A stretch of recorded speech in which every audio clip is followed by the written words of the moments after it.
තෙරුවන් සරණයි සුබ උදෑසනක් වේවා. අද මාත් සාකච්ඡා සඳහා සම්බන්ධ වෙන අපේ උඩුමල්කල පීනන්ද හාමුදුරන් වහන්සේත් ඒ වගේම ගනුඩුවිල පුණ්‍යරතන හාමුදුරන් වහන්සේ. විශේෂයෙන්ම මේ උදා වුණේ පෞගිය වකවානුව වෙසක් මාසය. වෙසක් මාසය ඉවර වෙලා පොසොන් මාසය උදා වෙන කාලය මේ අපි ඉන්නේ.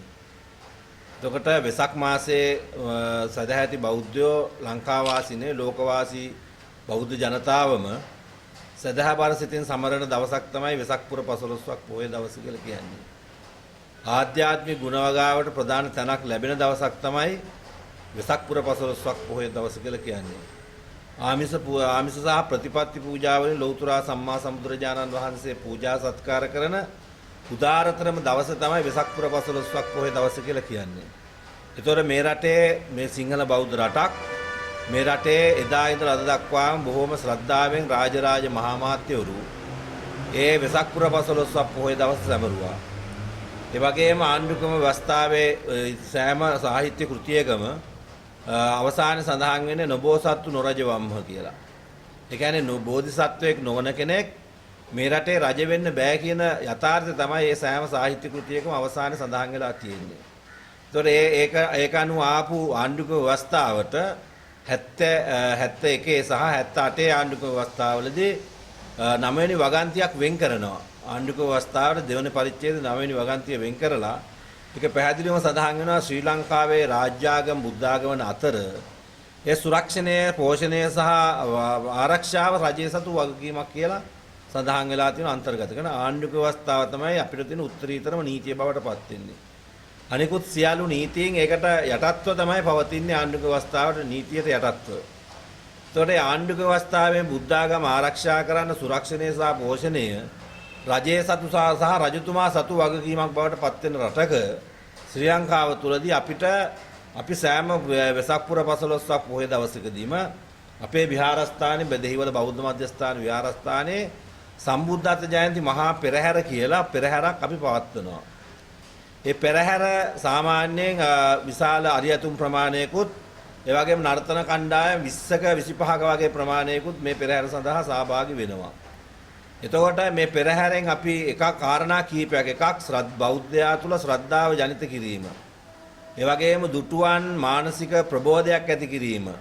ඒ වගේම වෙසක් පුර 15ක් පොහොය දවස අර්ථවත් කිරීම. වෙසක් පොහොය 15ක් පොහොය දවස සෑම බෞද්ධයෙකුගේ හදවත්වල බුද්ධාලම්බන ප්‍රීතියෙන් උපවත් කිරීම කියන කාරණා ගොඩාක් මේ බෞද්ධ සංස්කෘතික මංගල්‍යයත් එක්ක අපි සිද්ධ කරනවා.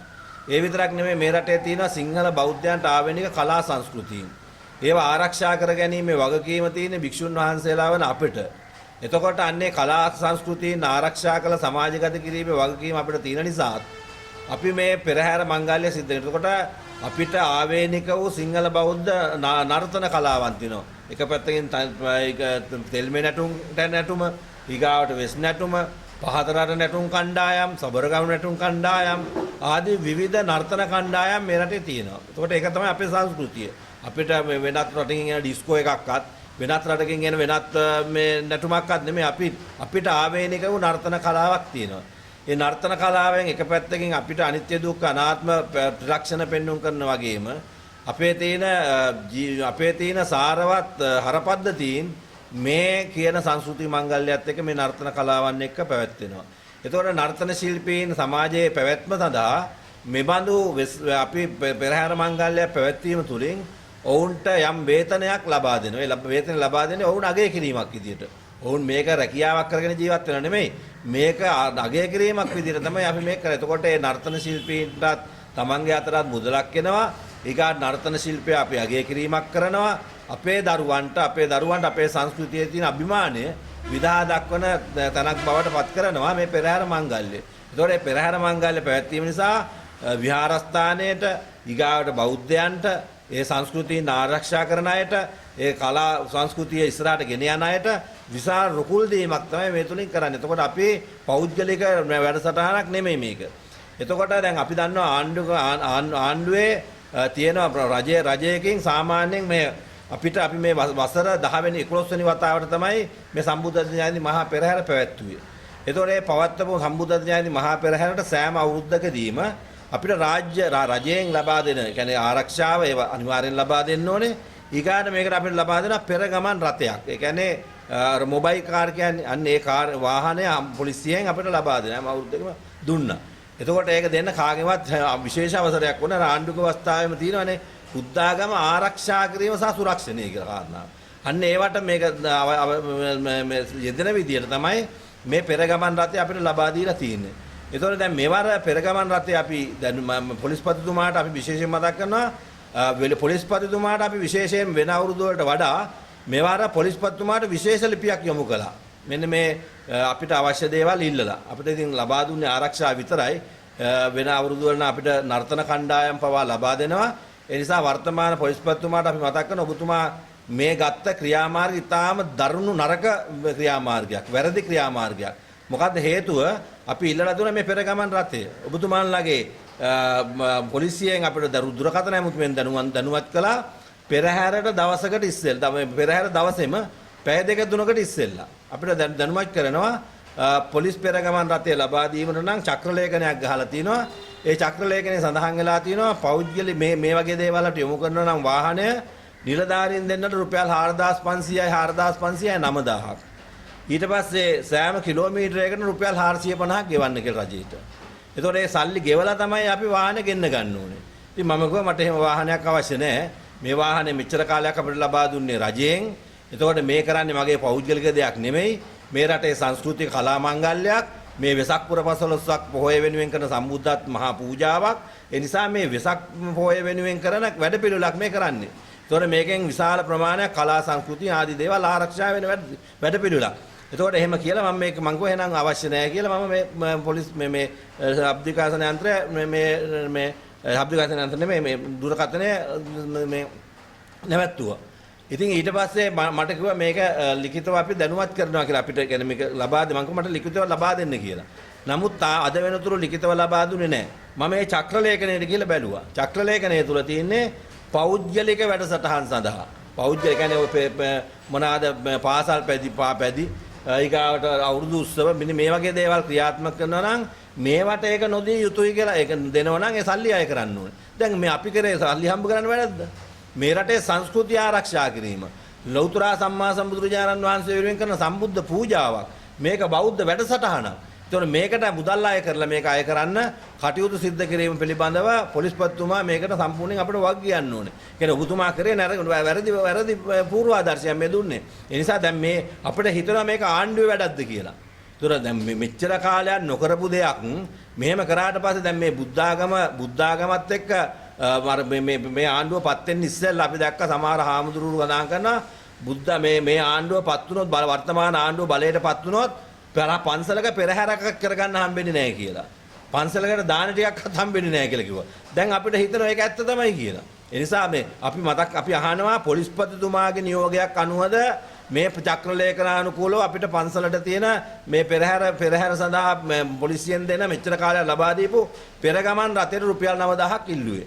9000ක් විතර නෙවෙයි කිලෝමීටර රුපියල් 450 ගන්න තවත් අය කරලා. කියන්නේ අපි මේ ලක්ෂ ගණනාවක් වියදම් කරලා පෙරහැරට ඔය මේ මොබයිල් රථය නැත්තම් පොලිසියෙන් ලබා දෙන පෙරගමන් රථයක නොගන්න බැරි කමක් නැහැ.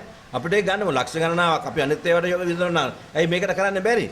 නමුත් ආණ්ඩුක ව්‍යවස්ථාවෙන්ම බැඳිලා තියෙනවා බුද්ධාගම ආරක්ෂා කිරීම සහ සුරක්ෂණය කියන කතාව. ආරක්ෂාව කියලා කියන්නේ මොකද්ද? ඒකට වෙන හතුරු ආබාධ වලින් වළක්වා ගැනීම. සුරක්ෂණය කියලා කියන්නේ මොකද්ද? රක්ෂණය කියලා කියන්නේ ආරක්ෂාව, සුරක්ෂණය කියන්නේ වඩාත් සැලකිලිමත්ව ආරක්ෂා කරන එක. ඊගාවට පෝෂණය කියලා කියන්නේ මෙන්න මේ වගේ දේවල් වලට සම්පූර්ණ මේ කලා සංස්කෘතියෙන් විහාරස්ථාන නගා සිටුවීම සඳහා අනුග්‍රහය දායකත්වය ලබා දීම තමයි මේකෙන් බලාපොරොත්තු වෙන්නේ. ඒ නිසා ඒ කිසි දෙයක් කරන්නේ නැහැනේ. ඊගාට අපි දන්නවා අර පාස්කු ප්‍රහාරය සිද්ධ වෙච්ච දවස්වල පන්සල් වලට හැම පොයකටම පොලිසියෙන් දෙන්නෙක් ලබා දුන්නා. හැමදාම දුන්නා. දැන් එනකොට මේ ආණ්ඩුව පත් වුණාට පස්සේ පොලිසිය ලබා දීමක් නැති කරලා තියෙනවා. ඒ කියන්නේ අපි අහන්නේ පොලිස්පතිතුමාගෙන් මේක පොලිස්පතිතුමා ගත්ත තීන්දුවක්ද? මේ චක්‍රලේඛනය ඔබතුමා කියවලාද ගත්තේ? මේ චක්‍රලේඛනය තුල තියෙන්නේ පෞද්ගලික වැඩසටහන් සඳහා. අපි කරන්නේ පෞද්ගලික වැඩසටහන නෙමෙයි පන්සල කියලා කියන්නේ පෞද්ගලික දෙයක් නෙමෙයි පොදු මධ්‍යස්ථානයක්. මේ පොදු මධ්‍යස්ථානයක දෙයකට පොලිස්පතිතුමා ඔබතුමා අපිට උත්තරයක් දෙන්න. ඒ නිසා ඔබතුමාට අපි ලිපිය යොමු කරලා තියෙනවා. ඔබතුමාට මේක හම්බුනේ නැහැ කියලා කියන්න බෑ. ඔබතුමාගේ අතටම අපි පත් කරලා තියෙනවා. ඔබතුමා මේක අපිට කියන්න මේක ඇයි ඔබතුමාගේ මතයක් අනුවද? ඔබතුමා වෙනත් ආගමික මේ මොකක් ආගේ හරි බලපෑමක් නිසා මෙහෙම කළාද? එහෙම නැත්නම් දේශපාලකයන්ගේ කීම මත මේක සිද්ධ කළාද කියලා ඔබතුමා අපිට අනිවාර්යෙන් මතක් කරන්න දැනුවත් කරන්න කියලා අපි මතක් කරනවා. මොකද අර කොටපිටියේ රාහුල හාමුදුරුවෝ ඊයේ පෙරේද කිව්වා බුද්ධ ආගමට ලබා දෙන්න ඕන නිසිතන ලබා දෙන්නේ නැහැ කියලා. බුද්ධ ආගම ආරක්ෂා කිරීම සුරක්ෂණය කියන කාරණාව සිද්ධ වෙන්නේ නැහැ කියලා කොටපිටියේ රාහුල හාමුදුරුවෝ ප්‍රසිද්ධිය සඳහන් කළා. උන්වහන්සේ පැහැදිලි කළා මෙහෙම ගියොත් එහෙම භික්ෂුන් වහන්සේලාට පාරට බහින්න වෙන කාලේ වැඩි ඈතක් නැහැ කියලා සඳහන් කළ නිසා බුද්ධ ශාසන ඇමතිවරයෙක් බුද්ධ ශාසන අමාත්‍යාංශයක් තියෙනවා. ඔය බුද්ධ ශාසන අමාත්‍යාංශය මොකටද කියන්නකෝ? කෝටි ගණනාවක් අපේ රටේ මුදල් බැර කරලා වියදම් කරලා මේ බුද්ධ ශාසන අමාත්‍යාංශය නඩත්තු කරගෙන යනවා. මොකටද ඔක? පන්සලකට වෙන මේ වගේ දෙයක් දෙන්න බැරි වුණාම ඒව ගැන මොකවත් අඩුම ගානේ කතා කරන්නේ නැත්තම් භික්ෂුන් වහන්සේලාට අවශ්‍ය පහසුකම් ටිකවත් දෙන්නේ නැත්තම් පන්සල් ආරක්ෂා කරන්න වැඩපිළිවෙලක් ක්‍රියාත්මක කරන්නේ නැත්තම් මේ කලා සංස්කෘතීන් ආරක්ෂා කරන්න වැඩපිළිවෙලක් ක්‍රියාත්මක කරන්න අඩුම ගානේ මේ වෙන හානියක්වත් වළක්වන්න බුද්ධ ශාසන අමාත්‍යාංශයෙන් බැරි නම් මොකටද බුද්ධ ශාසන අමාත්‍යාංශය? එසා බුද්ධ ශාසන ඇමතිවරයෙක් පත් කළා තිනවා. ඒක පත් වෙනකොටම කිව්වා මේක අබෞද්ධයෙක් කියලා. ඉතින් බලාගෙන මේ ඇත්තනේ. දැන් මේ පොලිස්පතිතුමාගේ නියෝගයක්ද එහෙම නැත්නම් බුද්ධ ශාසන ඇමතිවරයාගේ නියෝගයක්ද නැත්නම් හරිනි අගමැතිතුමියගේ නියෝගයක්ද නැත්නම් අනුර කුමාර දිසානාගේ ජනාධිපතිවරයාගේ නියෝගයක්ද මේ ක්‍රියාත්මක කළේ. නිසා පන්සල් වලට මේ වගේ දේවල් කරපු අයට ditta ධම්ම වේදිනිය කර්මය ලැබුණා. ඒ නිසා අපි මතක් කරනවා ආණ්ඩුවට මේ වගේ දේවල් කරන්න සූදානම් වෙන්න එපා.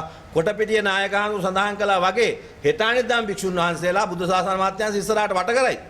ඒ නිසා මේ වගේ දේවල්ට මේ වගේ දේවල් වෙනකොට අපි මේ ආණ්ඩුක ව්‍යවස්ථාවේ උල්ලංඝනය කරන්න පුළුවන් ඕගොල්ලන්ට. ඒ නිසා ආණ්ඩුක ව්‍යවස්ථාව ඕගොල්ලෝ දිවුරුම් දෙනකොට පාර්ලිමේන්තු මන්ත්‍රී දිවුරුම් දෙනකොට ඊගා රාජ්‍ය නිලධාරීන් දිවුරුම් දෙනකොට බැඳී සිටිනවා ආණ්ඩුක ව්‍යවස්ථාව ආරක්ෂා කරන්න කියලා. එහෙම ආරක්ෂා කරන්න තියෙන රටක බුද්ධ ආගමට මේ වහනේ කෙනෙහිලිකම් කරන එක බරපතල වැරද්දක්. ඒ නිසා බුද්ධ පන්සලේ කරන පෙරහැරයි ඔය කරන පාපෙදි සවාරියයි දෙකක්. ඊගාට අවුරුදු උත්සවය මොකක් හරි කරනවා ඒව දෙකක්.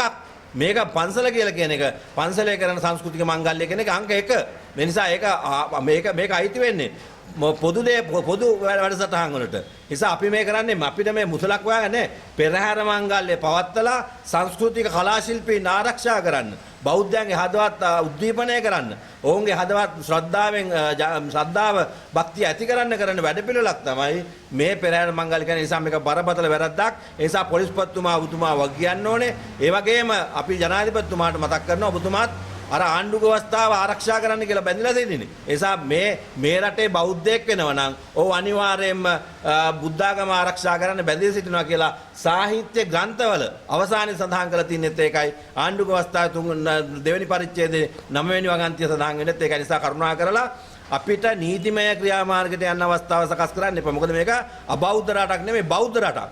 ඒ බෞද්ධයන්ගේ ඡන්ද වලින් තමයි බුදුමාන බලයට පත් වෙන නිසා ඒ වගේ තත්ත්වයටපත් කරන්නේ නැතුව කරුණා කරලා මේ සිද්ධිය පිළිබඳව සොයා බලන්න. අර සමහර පන්සල් වලට මේ මම දන්නේ ගොඩක් අර මේ ආරණ්‍ය සේනාසනයක මේ හමුදාවෙන් වැඩ කළා කියලා ඒ දවසකට රුපියල් 4500 9000ක්ද අය කරන්න කියලා ඔහොම දාලා තිනවා කියලාත් අපිට ආරංචියක් ආවා. නිසා මේ වගේ දේවල් කරන්න සූදානම් වෙන්න එපා. බුද්ධ ආගමත් එක්ක පරිගන්න එපා.